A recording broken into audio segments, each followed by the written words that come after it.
Power 92, Chicago's first choice for hip-hop. You know what it is, Real Radio. DJ Pharris, heavy hitters, Ciroc Boys in the building. Got my heavy hitter brother hanging out with me today in the Chi-Town. He's back home. Y'all already know. He needs no introduction. Everybody knows who he is. Kanye West is in the studio with me right now. Yay. What's going on, man? What's up, man? Just waking up from that show last night. Had a good show, had a good rest, you know? Yeah, I saw some footage of the show last night. Unfortunately, I wasn't able to make it out. We was Christmas partying and getting drunk last night, but how'd it go? How was the show? Man, it was amazing. Amazing? Yeah, it's hometown. I got a chance to, put together. This is my first show that I got to put together in 5 years with no collaboration, nothing, just like every thought that I had, and people responded to it. From the lighting to the stage to all that. You put all that together. All that was your doing. Yeah. Well, I did it for Watch the Throne, too. I did it for graduation. I did it for Go in the Dark. That's like one of the things I do. Can I ask just how much a stage like that cost you? Can I ask that? I don't have the exact figures. But it's up there, I'm sure. Yeah, I ain't look at the price tag. I ain't look at the price tag of the mountain. That's when you know you balling. You ain't got to look at the price tag. Well, look, me and you, we go back way back, like since day one. Everybody in Chicago already knows that, plain and simple. I've been down with my man since day one. So, I wasn't bringing you in to do something typical that everybody else would do. Yeah. What I did, I'm like more for my listeners. Mm-hmm. So I wanted the people of Chicago that never get a chance to talk to you, that never get a chance to be in a room with you, or never get a chance to ask you a question. Fans of yours that, I wanted to give them a chance to ask you questions. And sort of let you vibe with your people, your fans. Okay, cool. Is that cool? So, check it out. Let's go to the first caller and we do this. Yo, Real Radio, who is this and what's your question? Mariah Smith, after your car accident and losing your mother and the birth of your child and being engaged to Kim Kardashian, how do you really view yourself as the man in the mirror, as Kanye West, as the hip-hop artist, as a new fashion guru? Like, how do you really see yourself? Wait a second, I don't know. She asked me about 8. That was like 12 questions at once. After this, and after this. I guess with everything you've been through, I guess, how do you view yourself now, being on top of the game? Well, I'm still fighting. I'm still fighting for greater opportunities, because once you see, the actual possibilities, I was like, I was just listening to songs on the radio, and I was listening to what people would sing about as, their concept of, what the end-all, be-all was. Mm-hmm. But after I've, been to Paris and designed with Louis Vuitton and designed with Nike, I could see where, the combination of creativity and influence could have a bigger platform. Mm-hmm. that they weren't trying to hand out, that I'm fighting for right now. Yeah. So I see, it's like when people are actually involved in city building, building, schools and building, entire communities up. Like, I feel like that's my trajectory. I'm only 36 right now, but I picture when I'm 46 or when I'm 50, am I going, be singing about some new shoes that I got, or I'm gonna be making those new shoes for everybody, Yeah. Speaking of shoes, you just inked a deal with Adidas, right? Yeah. What's up with that? Pretty good. When can we expect something on that? Yeah. Hopefully we have some by September. I just got back from Germany yesterday. I just landed on a plane 5 o'clock right before the show, coming in from Germany, and we were sitting there. I got the whole design squad. I've been putting together just a team of creatives, because just same as when I was trying to start with music, it was very important that I had the team. It wasn't just about me. It was also with Rhyme Fest, you bringing in records, Malik Youssef, Mickey Halstead, back in the day, Mike Love, John Monopoly, Don C. It was all about this team that, got me to the point of putting out the College Dropout and winning that first Grammy. So now, with this clothing, I had to develop a new team of killers the same way, So I got this one guy that designed for Prada for, 8 seasons. I got this one guy that designed with Karl Lagerfeld for 20 seasons. I got this one fabrics expert that did Stone Island and Givenchy and a couple of different different brands. And I'm like, you know, the real people, the underlayers that, you know, what people need to understand is like when you're a celebrity, yeah, you can get a clothing deal, but it's a different, you get one of them type of clothing deals where people tell you what to do. Now, come on, I'm Kanye, you know, ain't nobody gonna tell me what to do. I need a type of situation I can tell with them what to do. So now I've got a situation where basically Adidas is gonna, you know, open up the factory to me. They showed me around the factory, said, look, we could do this, we could print a shoe idea in a day, we can you know, we can provide you this type of structure. You know, I designed like 20 shoes yesterday. You know, wow. when I was at like Nike, you know, it was great, and I'm not trying to knock them in any way, but I definitely feel, I just got to say honestly, there was a bit of being like held back, of being controlled. You know, like if I wanted to give people, you know, Red Octobers for Christmas, me as Kanye West, I might only get a box of like 15. I got like 35 people on the list, 45 people on the list. You know, how many times people who knew me directly, I couldn't even get them a pair. You know, it'd be artists that only get the white ones, couldn't get the black ones. You know what I'm saying? I'm sure that wasn't a situation for Jordan, but that type of control, that don't work with me. You know what I'm saying? That's what I was trying to express with the new album. And it's funny, it's like people wasn't even really listening to the lyrics and stuff. And it ain't a situation where I'm trying to do no harm. I don't even know why people be, you know, trying to look at me, you know, in a bad way, because anything I've ever done is that I'm trying to just make more. And if I say, hey, I'm cold, that's not coming from a narcissistic standpoint. That's coming from I've done the research, I've been studying, I've proven that people react to this, and I'm not coming to the people saying, hey, I want a big opportunity. I'm coming to the corporation saying, I need an opportunity to give more back to the people. Mm-hmm. You're not giving me what I need to give the people what they need. And I know what they need. Look at them Louis I did. Look at them Yeezys I did. And then people be like, well, Ye, why don't you stick to the music? Well, I like creating in all these places. It's like when people used to be like, why don't you stick to beats? Because they was looking at me like I ain't have the look to be a rapper. And y'all seen what I did. And I was just thinking about Will Smith the other day. Like, man, that man went from being a rapper to being the #1, you know, actor. Yep. You know what I'm saying? So that's, you know what it's gonna be. Y'all seen what I did. I wasn't considered to be a rapper, and then I went and became the #1. And then let's not even talk about, you know, rappers. I'm gonna just say this statement like it's outside looking in. Forgive me if this, don't forgive me, do whatever you want, talk shit, whatever you want to do. But I'm the #1 artist of the past 10 years. Like, hands down, no competition. Ask any other artist, past 10 years. 10 years, I am the #1 artist of any genre. I made a new genre. It's a genre called Kanye West now. They don't even know what type of music that is. Turn up. You can't even put it in rap no more and stuff. So then I go and I do like a stage or something, and then there be people in the fashion. And I don't care about industries. You know what I'm saying? Like specific industries. These is boxes that people try to hold in.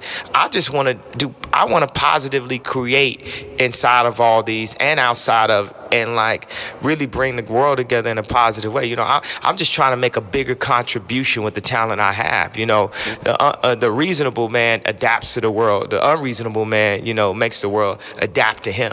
So I imagine, you know, I seem unreasonable at times, but y'all know. It's the proof is in it. You hold them Yeezy. If you got a pair of Yeezys, you know that it. And let me tell you another thing. It's the power product. If I came out here handing out a whole bunch of Yeezy CDs to everybody, y'all be looking at me like I'm crazy. You be like, I already downloaded this. But if I came here with a box full of Yeezys, you be like, yeah, that's the man. Man, that's it. That's the man. And I see that. It's true because I got one pair of Yeezys. The first pair, I'd never seen a pair after that. And this is my personal friend. I couldn't hold it against him. It wasn't his doing. If it was up to him, I would have had the Yeezys, every color. But like he said, Nike was in charge of it. But now you're in charge of your own thing. That's a good thing, man. We definitely gonna be looking forward to it. Will the stuff that you put out with Adidas, will it be affordable by the urban community? Yeah, I think the Yeezy. Do you know the Yeezy price point was $260? People jacked them. Yeah, they. And then I know that's an expensive shoe, but I'm gonna have all different. I mean, even Louis Vuitton, you could buy a wallet for like $200. That's what it. You know, I put, you know, these employees and this time that I put into it, it costs money to create. Yeah. You know what I'm saying? So it ain't, I'm not in the business of making a $10 t-shirt either, though. I'm in the business of making what's the highest level of quality possible, but I'm also not trying to jack people, at astronomical prices just because something is trendy either. Mm-hmm. At a certain point, it's just going to, level out. Like when I mentioned Walt Disney and Steve Jobs, these different names, I'm not saying I'm going to be the next one of them. I'm going to be the first Kanye West. I'm just trying to give you some perspective of the way I think and the possibilities of what a human being can do on this earth. Regardless if I got a record deal, if I'm signed to Universal, wherever I'm signed, if I'm from Chicago, if I just live on this earth right now, I see the potential. I've seen people in front of me, go from nothing to really empowering themselves. Like, of course, there's a level of empowerment. It's great to be a rock star. It's great to be a rap superhero. It's great to just get on TV and talk shit. Like I'm, from Chicago at all times, talking shit as much as possible.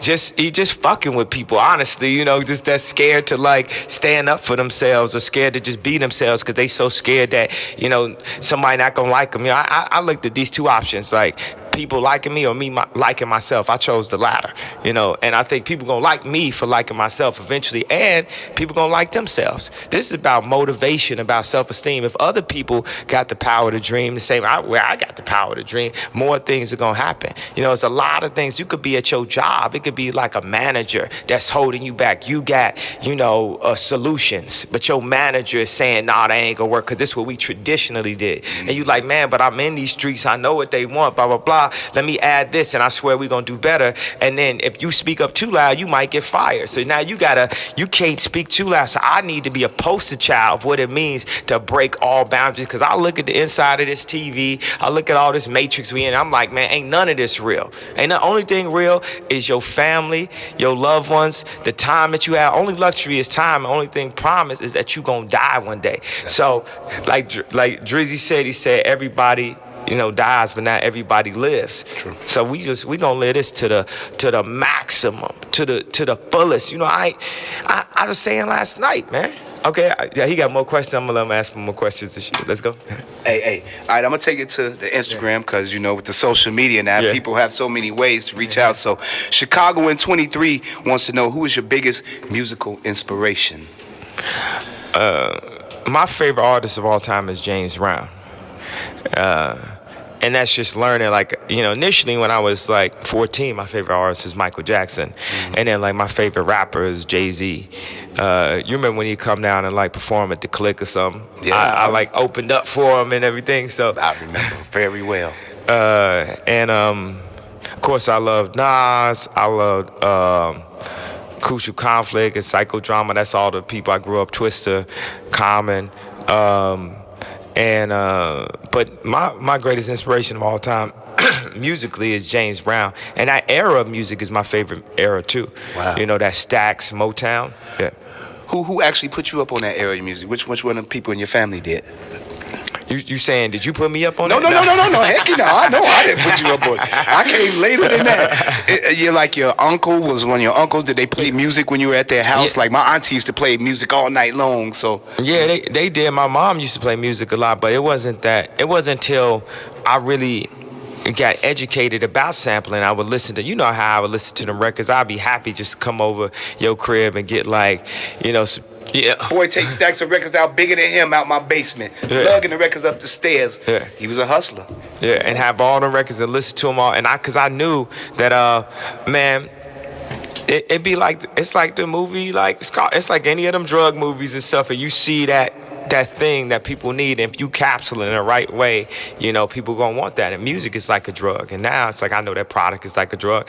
And I used to sit there, go to No ID crib and everything, just listening, trying to find them samples that I knew would connect with people, and it worked out pretty good. Yeah, it worked out damn good. I remember time this brother didn't even have a car. He was getting a ride from my guy Phil to bring him over to get the records, and then man, I knew it, and I'm just so happy for you. Let's do another call.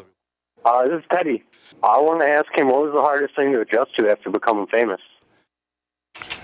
Man, people trying to make you not keep it real no more. It's like some rules to being famous where you're not supposed to be like you no more. You got to adjust to a lot of people's opinions.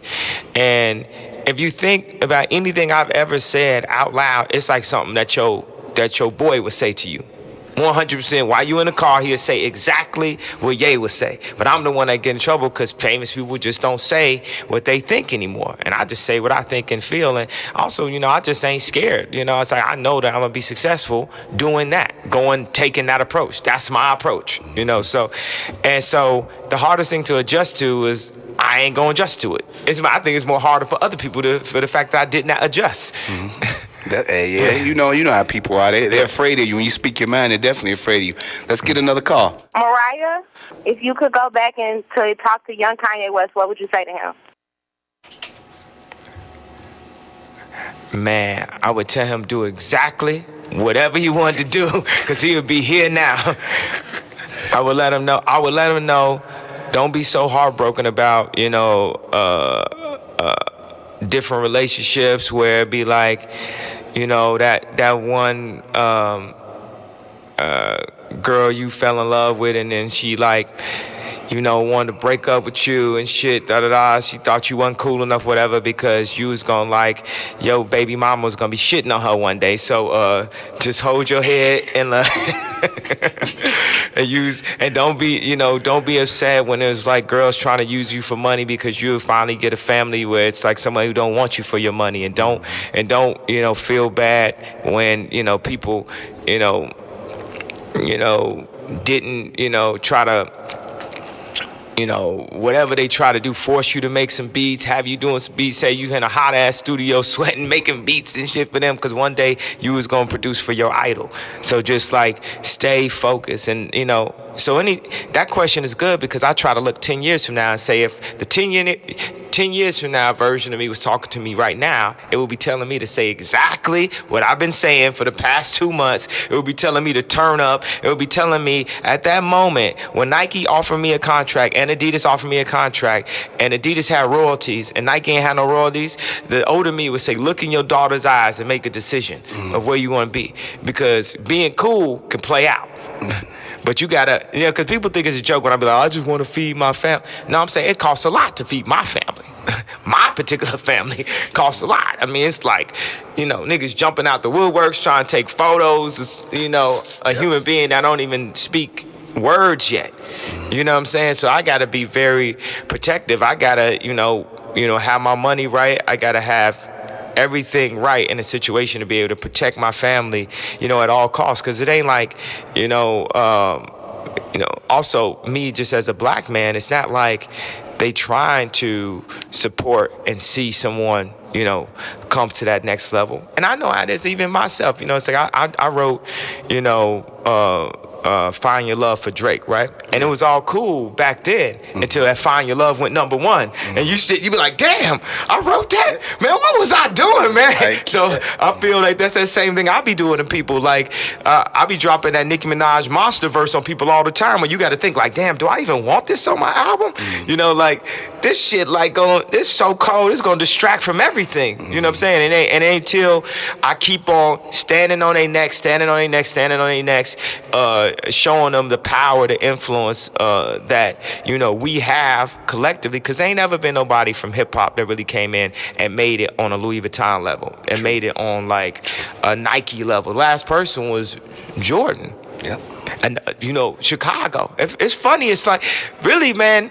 I need to raise my kids in the shot. That just show you Michael Jordan, Obama, Kanye West, Oprah, Quincy Jones. Chicago. I don't know if it's the cold weather. I don't know if it's the food. I don't know if it's the basic attitude where people be, that keep it real. Come on, man, we ain't got no time for that, man. This is what it is, man. It be too cold to have a nice day with somebody and shit. Right, we was pulling up. I was like, man, hey, how you doing? Are we opening this door? It's cold out. And that's and that's been my approach when I sit there in them design meetings. I be like, okay, design like this. I need the toe like this. I need that Jordan feeling. Go ahead. No, and speaking of Chicago, Minister Farrakhan just recently backed you. Did you know that?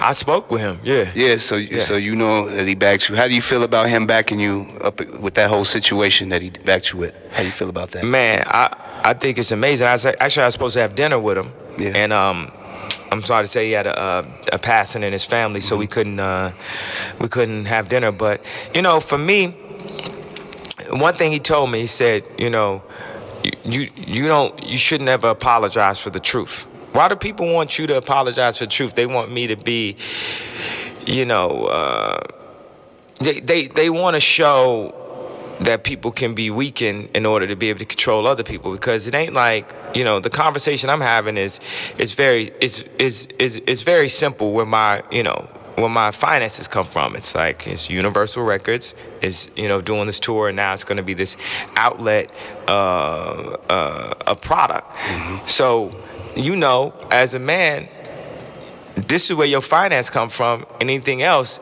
is noise. So wait a second. So that means that all this extra banter, all this talk that people trying to do, they trying to create this noise to somehow make me look, you know, weaker by telling the truth, so people can be constantly controlled with lies. You know, if I get into so much trouble for telling the truth, then the rest of the time, what are they telling you?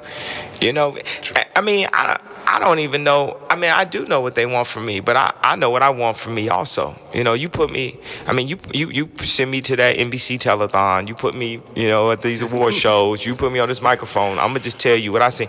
I still ain't seen a video better than that Beyonce video. And I just seen 17 new Beyonce videos. She showed that I like also. Game.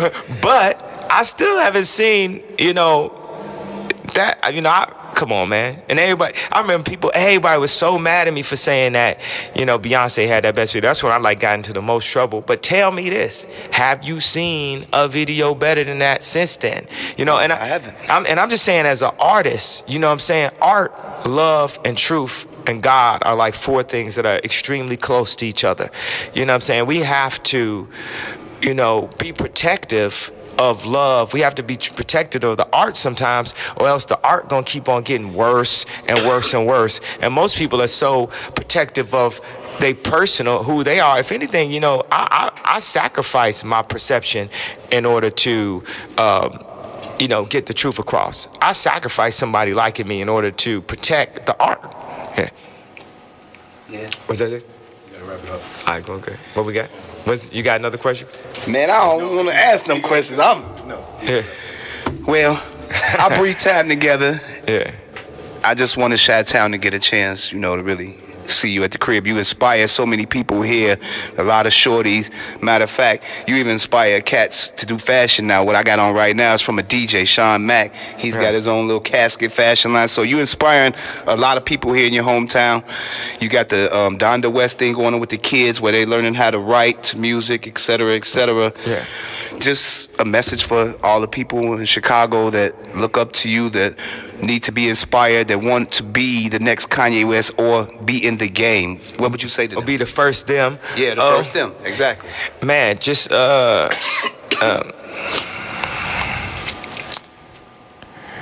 just do you to the maximum. If you know you got the answers, then apply that. If you know somebody next to you is, you know, better than you at something, don't be afraid to work with them. Don't be afraid to work together. Don't be afraid to ask questions. You know, be strong with your opinions and everything, and have that ego that you know, pushes you forward, but then also have the sensibility to understand maybe, you know, when somebody else should be the forefront and step to the plate. You know, think like Don C had a rap group, Don C and Kenny Burns. Yep. I forgot their name. Major League or Major Figures? Major Figures. Yeah, so and then Don heard my tracks and heard my raps. Was like, oh, okay, I'm gonna get behind that dude right there. So, you know, as y'all making y'all teams, like people that you working with in your high school or in your office, or, you know, y'all putting together anything, community center, a basketball team, a clothing line, a demo tape, a restaurant, a real estate agency, whatever you're putting together, it's just like, understand that it takes, you know, a team to win championships, that you can't do this on our own. And like, we're not each other's enemies. A lot of times, okay, it's cool to have friendly competition, but when it gets to the point where you letting it bring you down and bring your spirit down by trying to compete with somebody that's in your genre, so-called, you know, you losing focus of the bigger goal, and that's to, you know, just make a contribution while we're here. Use your talents and make a contribution, you know. Okay, that's it. We appreciate you, Kanye, for coming through. Power 92 is your home. You know, we are always the first to go in first, and you know I'm always the first to go in for my Chicago people, especially for good music. And thank you, man. And tonight, turn up. Turn the United Center out. Plain and simple. You know what it's gonna be. Pop-up shop, real quick. You got a pop-up shop. You got a pop-up shop here today? Yes, I do. You want to tell the people where it is? I don't have the address on me.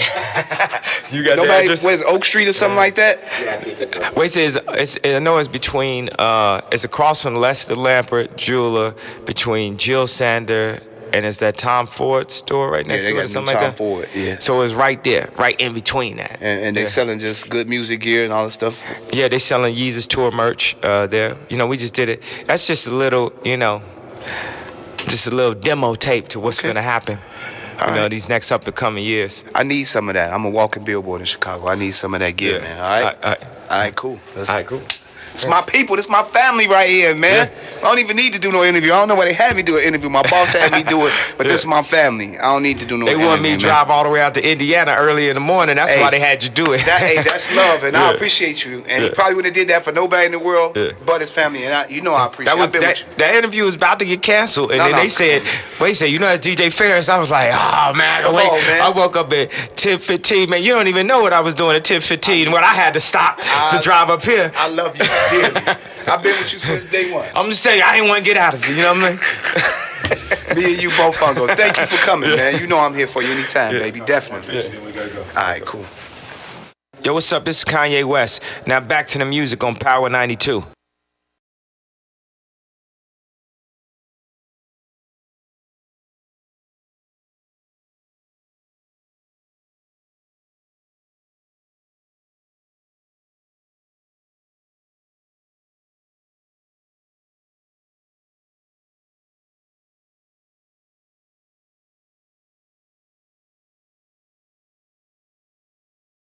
Power 92, Chicago's first choice for hip hop. You know what it is, Real Radio. DJ Pharris, heavy hitter, Ciroc Boys in the building.